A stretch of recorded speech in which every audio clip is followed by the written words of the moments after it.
Bisa gemparkan tanah air tepat tadi malam. Shin Tae-yong mendadak muncul ke publik sampai buat pernyataan mengejutkan.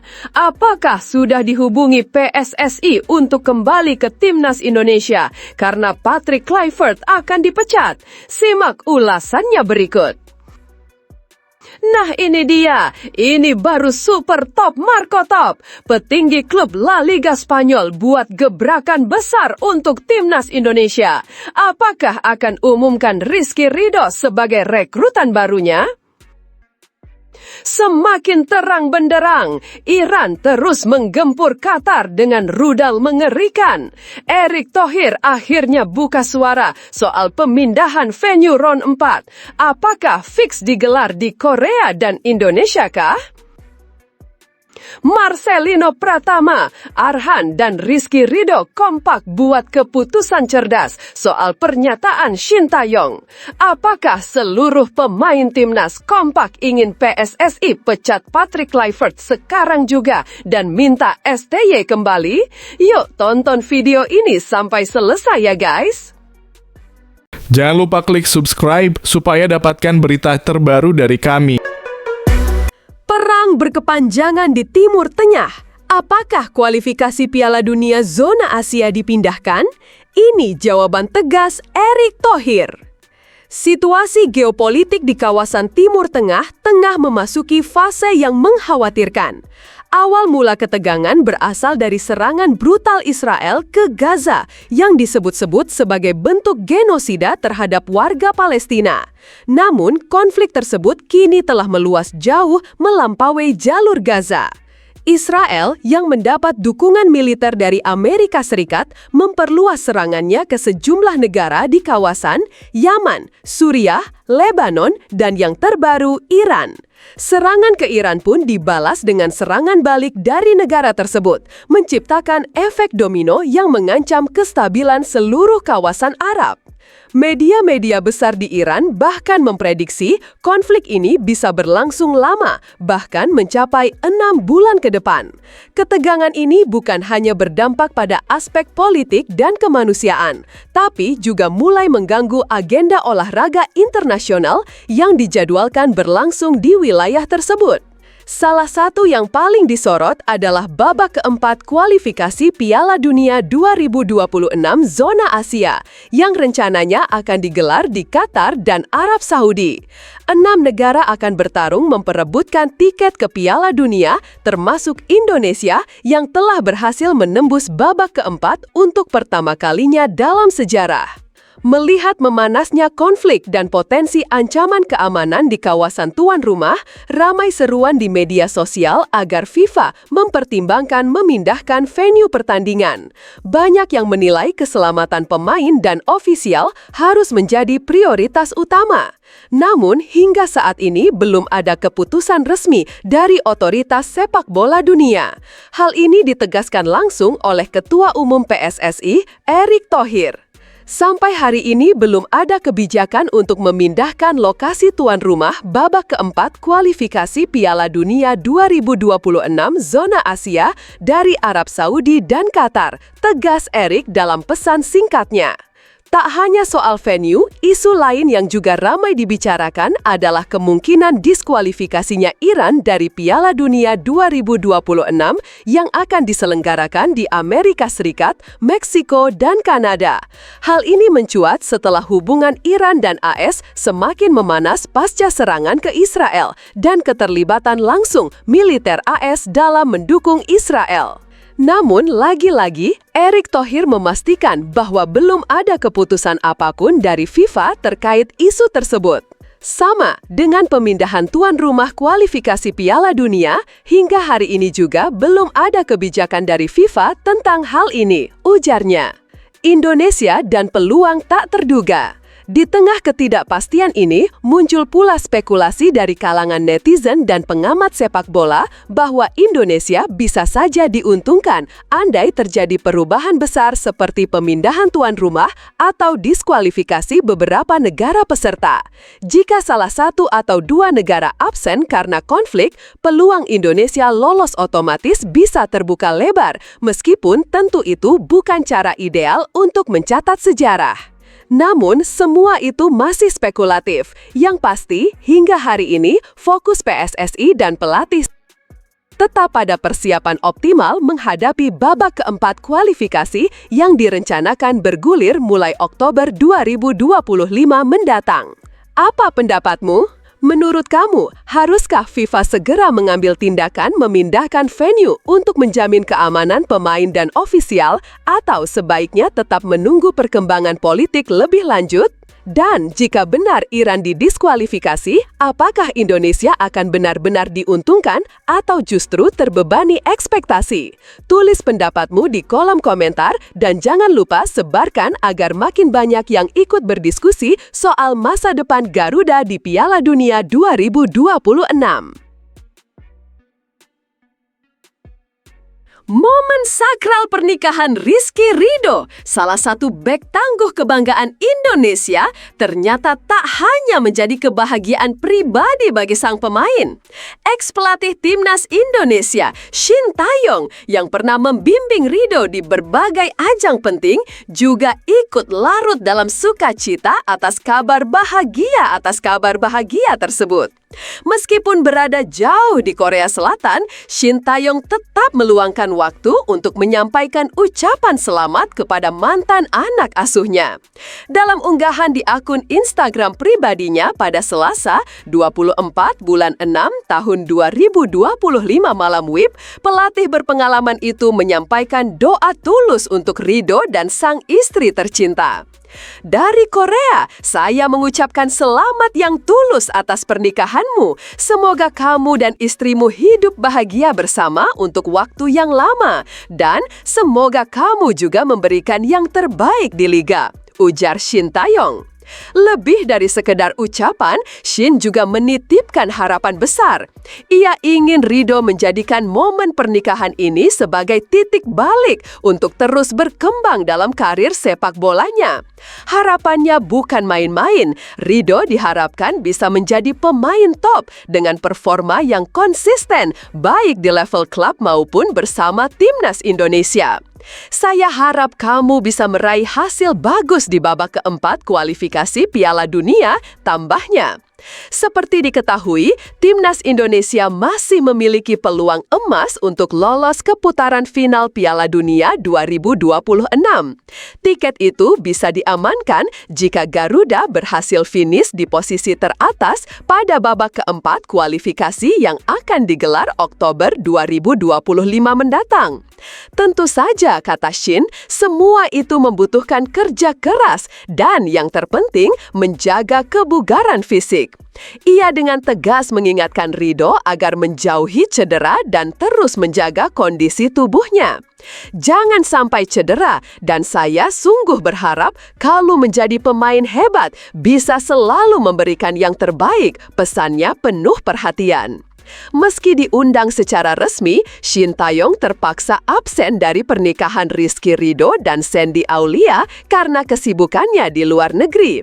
Rasa kecewa itu ia ungkapkan secara langsung kepada Ridho lewat panggilan video yang kemudian ia bagikan dalam bentuk video singkat di Instagram. Momen panggilan tersebut juga diramaikan oleh beberapa pemain timnas lainnya seperti Marcelino Ferdinand dan Pratama Arhan. Ridho, dari lubuk hati saya yang paling dalam, selamat atas pernikahanmu. Saya sebenarnya ingin datang, tapi sayang tidak bisa, tutur Shin dengan nada haru. Ungkapan tulus dari Shin Tae-yong ini menjadi bukti nyata betapa kuatnya hubungan emosional antara pelatih dan pemain. Ia bukan hanya membina mereka di lapangan, tetapi juga mendampingi dalam perjalanan hidup mereka. Kini, sorotan tertuju pada Rizky Ridho. Mampukah ia menjawab kepercayaan besar dari sang mantan pelatih dan seluruh rakyat Indonesia? Mampukah ia jadi pilar penting dalam mewujudkan mimpi besar membawa merah putih tampil di Piala Dunia? Bagaimana menurut kamu? Apakah pernikahan bisa menjadi motivasi tambahan bagi seorang atlet atau justru tantangan baru yang harus ditaklukkan? Yuk, bagikan pendapat kamu di kolom komentar. Salah satu bek timnas Indonesia, Kevin Dix, dikabarkan tengah berada di tengah situasi genting.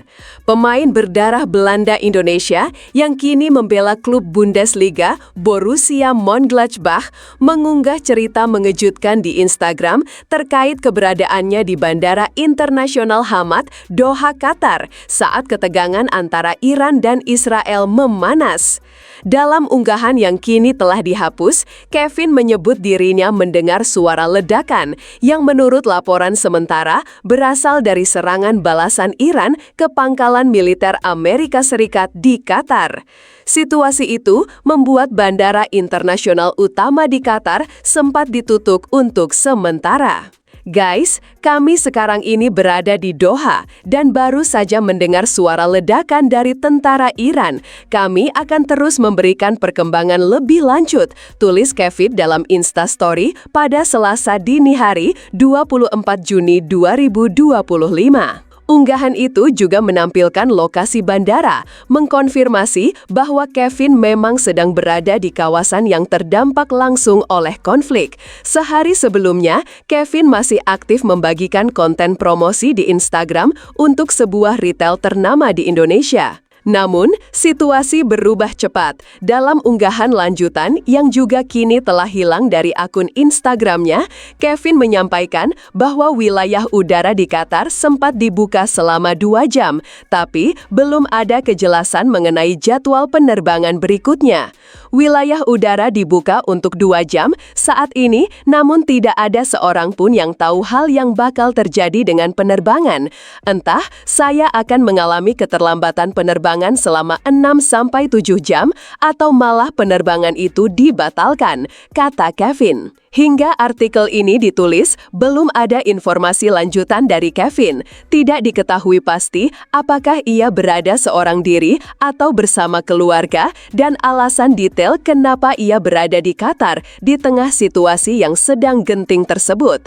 Lebih dari sekedar insiden individu, konflik yang memanas ini mulai memunculkan dampak sistemik terhadap dunia sepak bola, khususnya di Asia. Belakangan tersiar kabar bahwa AFC dan FIFA tengah mempertimbangkan pemindahan venue pertandingan babak keempat kualifikasi Piala Dunia 2026 zona Asia yang sebelumnya dijadwalkan digelar di Qatar dan Arab Saudi. Dalam skenario ekstrim, bahkan disebut-sebut bahwa Iran dan Qatar bisa saja didiskualifikasi dari kompetisi karena situasi keamanan yang tak kunjung stabil.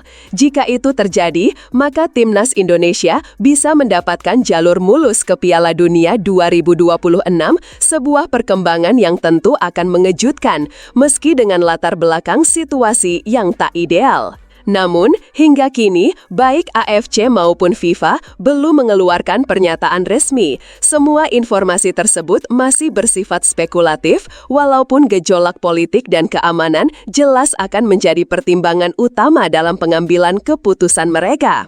Kevin Dix sendiri diketahui tengah menikmati masa libur setelah menyelesaikan tugasnya bersama Timnas Indonesia di putaran ketiga kualifikasi Piala Dunia.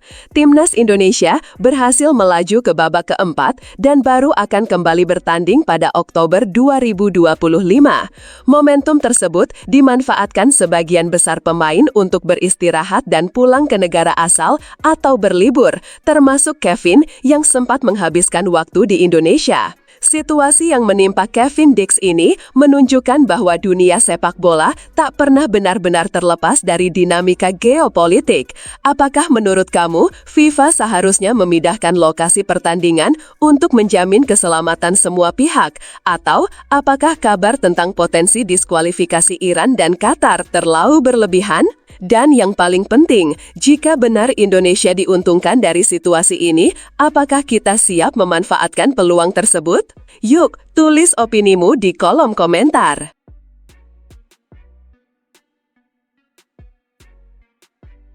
Sebuah kejutan manis datang dari tanah Matador. Klub asal Spanyol Cadiz FC kembali mencuri perhatian publik Indonesia. Bukan karena prestasi di lapangan, tapi lewat unggahan media sosial mereka yang secara khusus ditujukan untuk para penggemar sepak bola tanah air. Dalam postingan yang diunggah pada Selasa 24 Juni 2025, klub yang kini berkompetisi di Segunda Divisio Liga 2 Spanyol itu mengunggah pesan yang sangat jelas dan berbahasa Indonesia. Ide, kalau kamu bisa merekrut satu pemain Indonesia untuk Cadiz CF, siapa yang akan kamu pilih? Tulis Cadiz FC lewat akun Instagram resminya. Tak berhenti di situ, Cadiz juga menambahkan ajakan penuh antusias. Like kalau kamu ingin melihat pemain Indonesia bermain di klub kami. Sontak, unggahan ini langsung diserbu netizen Indonesia yang membanjiri kolom komentar. Seolah tak ingin melewatkan momen langka ini, para warganet langsung beramai-ramai mengusulkan nama-nama pemain yang menurut mereka layak berseragam kuning khas Cadiz. Dan satu nama yang muncul paling sering, Rizky Ridho. Rizky Ridho, tulis seorang netizen dengan singkat tapi penuh keyakinan. Rizky Ridho, ex Beckham Putra, timpal netizen lain menyodorkan paket combo lini belakang dan tengah timnas. Gas Rizky Ridho min, seru pengguna lain, penuh semangat. Bahkan ada yang menyusun daftar lengkap, Rafael Struijk, Justin Hubner, dan Rizky Ridho. Tak sedikit pula yang menekankan peran penting Ridho sebagai bek tangguh. Rizky Ridho gacor min buat lini belakang atau Justin Hubner, tulis seorang penggemar dengan gaya khas anak bola. Menariknya, ini bukan pertama kalinya Cadiz FC menunjukkan kedekatannya dengan Indonesia. Pada Mei lalu, mereka sempat menjadi buah bibir setelah secara mengejutkan mengunggah foto bendera merah putih di akun Instagram resmi mereka, tanpa penjelasan panjang lebar. Gestur itu cukup untuk menyulut gelombang spekulasi di kalangan netizen. Apakah ada pemain Indonesia yang akan merapat? Apakah ini bagian dari kampanye pemasaran atau justru langkah nyata mencari talenta Asia Tenggara? Yang jelas, langkah Cadiz ini menunjukkan satu hal, pasar Indonesia punya daya tarik tersendiri. Apalagi dengan komunitas pecinta sepak bola yang begitu aktif dan loyal di media sosial, tak heran bila klub-klub Eropa mulai melirik Indonesia, bukan hanya sebagai basis fans, tapi juga ladang pencarian bakat Asia. Kini pertanyaannya, apakah ini hanya gimmick atau pertanda nyata bahwa Cadiz benar-benar membuka pintu bagi talenta Indonesia? Dan jika iya, siapa yang paling layak untuk kesempatan emas ini? Menurut kamu, siapa pemain Indonesia yang paling cocok bermain di Cadiz FC? Tulis pendapatmu di kolom komentar. Siapa tahu rekomendasimu dibaca langsung oleh admin Cadiz.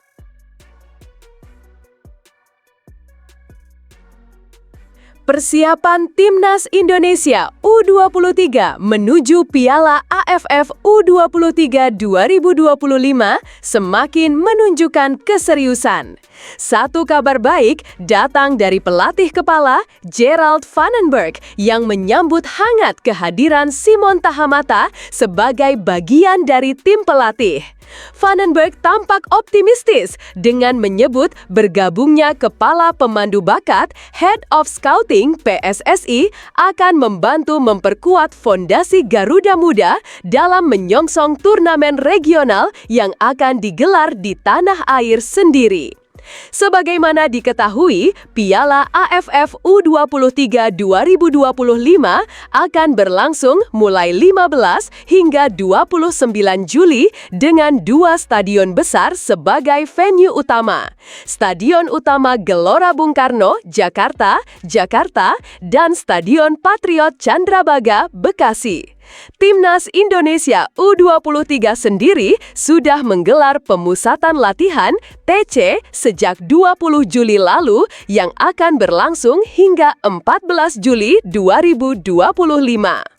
Dalam pernyataannya, Gerald Van den Berg tidak menyembunyikan rasa puasnya atas kolaborasi yang terbangun dengan Simon Tahamata. Karakternya sangat baik dan tentu saja ini juga dibantu oleh Coach Simon Tahamata sekarang dalam rangka memberikan banyak bimbingan kepada para pemain, kata Vandenberg di Jakarta, Rabu 25 Juni 2025. Simon yang dikenal berpengalaman sebagai pelatih teknik dan pembina pemain muda di Eropa diharapkan mampu menularkan ilmunya pada para pemain muda Indonesia yang sedang bersiap tampil di kandang sendiri. Tak hanya soal staf pelatih, Vandenberg juga menyoroti kesiapan mental dan fisik para pemain. Baginya, pemain U23 bukan lagi kelompok usia yang harus dimanja atau dimaklumi dalam hal kedisiplinan dan adaptasi. Ini kan sebetulnya kalau U23 harusnya sudah masuk dewasa mereka, semi dewasa lah ya, ujar pelatih berusia 51 tahun tersebut. Mereka juga sudah profesional semua, jadi mudah-mudahan waktu adaptasinya walaupun singkat 3 minggu tapi bisa cepat, imbuhnya. Namun, Vandenberg tidak hanya fokus pada aspek fisik dan teknik. Ia justru menekankan pendekatan menyeluruh yang menyentuh semua sisi permainan, dari ketahanan fisik, teknik, hingga kerjasama tim yang solid. Semuanya harus ada. Ini bukan hanya fisik, ini bukan hanya teknis. Kami harus melakukannya. Ini adalah rencana total, katanya dalam sesi wawancara Senin 23 Juni 2025. Saya pikir kami harus bersiap. Bersama-sama kami harus menjadi tim yang sangat kuat. Dan ini bukan teknik, kami harus tampil fisik. Lanjutnya penuh semangat. Kami harus berjuang, kami harus bermain. Segala hal dalam permainan ini diperlukan untuk mendapatkannya, tegas sang juru taktik. Namun, seperti halnya persiapan yang tak selalu mulus, Vandenberg juga mengungkapkan adanya tantangan dalam mendapatkan lawan uji coba yang sesuai dengan kebutuhan tim. Meskipun beberapa laga uji coba telah dirancang, tidak semuanya berjalan sesuai rencana. Saya punya beberapa pertandingan persahabatan, tetapi masalahnya adalah mereka membatalkannya, ungkap Vandenberg dengan nada kecewa. Meski begitu, ia tetap berusaha memutar otak agar program berjalan maksimal. Jadi, kami harus bermain 11 lawan 11, tetapi bagi saya itu tidak masalah. Jadi, saya bisa melihat semua pemain saya. Itu bagus, tambahnya dengan bijak. Di tengah keterbatasan dan padatnya jadwal, kombinasi pengalaman internasional antara Vandenberg dan Tahamata jelas menjadi aset besar bagi Garuda Muda. Apalagi mereka akan tampil di depan publik sendiri, beban sekaligus motivasi yang harus dikelola dengan cermat. Kini pertanyaannya, apakah dengan persiapan yang semakin matang dan staf kepelatihan kelas dunia ini, Timnas U23 bisa membawa pulang trofi juara Piala AFF U23 2025? Atau justru tekanan sebagai tuan rumah akan menjadi tantangan terbesar mereka? Bagaimana menurut kamu? Apakah kombinasi pelatih top dan dukungan publik bisa jadi kunci sukses Timnas U23 tahun ini? Yuk tuliskan pendapatmu di kolom komentar dan jangan lupa dukung Garuda Muda.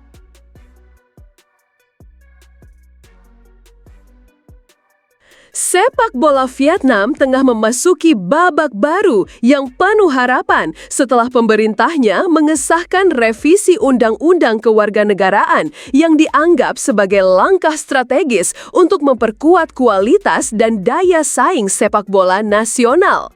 Revisi aturan ini diyakini akan memudahkan proses naturalisasi pemain keturunan maupun pemain asing yang berkontribusi besar dalam pembangunan olahraga di Vietnam.